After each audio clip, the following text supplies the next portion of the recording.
It's a serious look at balancing strobes with ambient light, next on the Slanted Lens. Hi, this is JP Morgan, and today I've got with me Devyn Howard and Michael Nelson. Devyn and Michael are going to help me illustrate the principle of how to balance strobes with ambient light. I was just at Shutterfest and I was so thrilled to see the number of people who are using strobes again. I thought that deer was gone, it was dead, but no. People realize that if you don't use strobes, you can't get the beautiful images that you really want and desire. But every time you use a strobe, you're going to be balancing it with some kind of ambient light. Whether that's inside or outside, you're going to have to learn the formula to balance strobes with ambient light. It's not that hard if you know the formula. So let's go back to 1930 and let's learn the formula. Let's get started and see what we can do. So we're out here in the grass. I love shooting this little spot. I try to shoot here every year. Last year we did how to light outside in harsh light. So this year we're doing a 1929 Ford Model A with two talents. We're gonna play around in different situations into a night shot here. The idea is balancing strobes with ambient light from that bright sunlight into even an ambient dark kind of setup that's gonna happen a little later tonight. So here's the formula. This is the formula that you need to understand. Number one is you choose your aperture. What aperture do you want to shoot at? How much depth of field do you want in the shot? f2.8 is going to be wide open. f11 is going to be everything in focus. So you decide. That's your first step. Step number two, you match your strobe power to your aperture. So if it's f5.6, you just keep dialing your strobe up or down until the light on your talent looks correct at 5.6. Now you've got all the ambient light here. The shutter does not affect the strobe. As you dial your shutter longer and longer and longer, it's not going to change the output of the strobe. So now you dial your shutter to where you like what you see with your ambient. You can make it longer and longer to give you more and more ambient, or you can make it shorter and shorter to where you get darker ambient. That is a simple, simple equation. Match the power of your strobe to your aperture, match the shutter to your ambient. When you balance those two, you get exactly what you want. So let's do our first shot and show you how to do it. Here's our first setup, and we're going to apply our formula. I've set my softbox off from camera left here. It's a B500. I chose 5.6 because I want there to be a little bit of depth of field, so I see some detail in the background, not lose the car completely, so I chose 5.6. I'll now take a shot, dial my strobe. Power on the strobe is perfect on her face. It's a little dark in the background on him, so I'm going to turn on my second light. So here comes my second light. So there's my two strobes. I've got a nice light on her face. The skin tone looks good. I got a little bit of light in the background that brightens up the car, but the ambient is a little too dark. I'm at 1/60th of a second for my shutter. I'm gonna simply open up one stop in the background. It's not gonna change the light in her face, but it's gonna open up the car in the background. So I'll go from 1/60 to 80th of a second, we'll shoot another one. That opens up our scene very nicely. It may be just a little bit hot, so I'm gonna go back to 100th of a second. When I shoot again, I think I'll have the right balance between my strobes and the ambient light. It should look fabulous. That's beautiful. So there's my formula.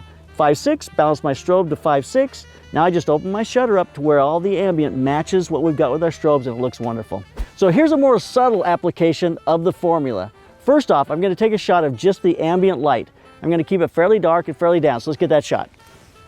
Now that I've got that, you take a look at it, and it's just a little dark, and I just want to brighten them up just a little bit.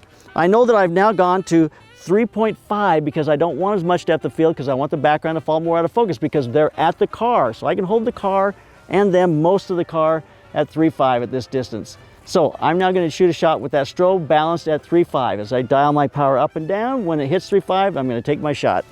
So there we have it, just a little kiss of light on their faces to brighten it up just a little bit.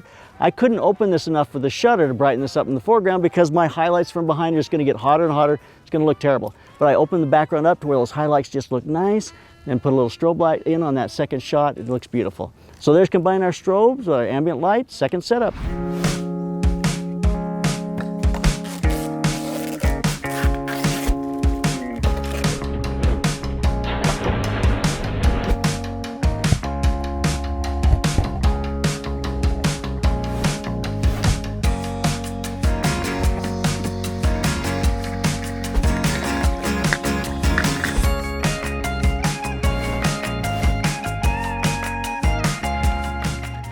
And still rolling. The only water on it is what came off my hands just now. The SKB case survived the center block of the pool test. All right, let's look at the lighting breakdown for this last shot. I love shooting stuff at nighttime. It is my favorite time to work because you have complete control of all the light. First off, we're going to combine our strobes with the ambient light, but the ambient light we're working with here is the headlights in the car and the LED we're going to put into the little lantern. We're going to start with our aperture. We're going to do f4.5 because I don't have much light out here. I don't want to open all the way up to 2.8 because I want to have enough depth of field to see the front of the car. So now that f4.5 becomes what I have to balance my strobes with. Now that I've chosen my aperture, I'm going to lengthen my shutter until the lights from the car give me a nice rim light on my couple, and I can see the lantern in the foreground really nice. I went to 1/6 of a second. Now I'm going to put a little LED inside the car back there so I can just open up the car just a little bit. You can see how it opened up just behind the steering wheel. Gives just a little bit of light inside the car so it just isn't completely dead. Here's our first strobe light. I'm using an SMV 360. These are small little strobes and I love them. They're compact, battery portable, they're just great little lights. So I laid that on the ground, put some diffusion over top of it so it'll just kind of wrap around them just a little bit. So next I'm going to add a blue light. This is a 400 watt second Baja for the camera left side. Then I add the very same thing on the camera right side. It's going to open up the side of the car. It's going to even give me some backlight on all of the grass back there, and just opens up the scene really nicely. So now the last thing to do here is when I take this into Photoshop, I'm going to open up the shadows just a little bit, and that gives us a nice open scene, even though it's a nighttime scene. So that's balancing strobes with ambient, even at nighttime. You'll do it every time you shoot, regardless of where you're at, because it's very seldom, unless you're in a studio on a stage by yourself, putting up lights, that you won't have an ambient source you've got to balance to. So there you have it, balancing strobes with ambient. You keep those cameras rolling and keep on clicking.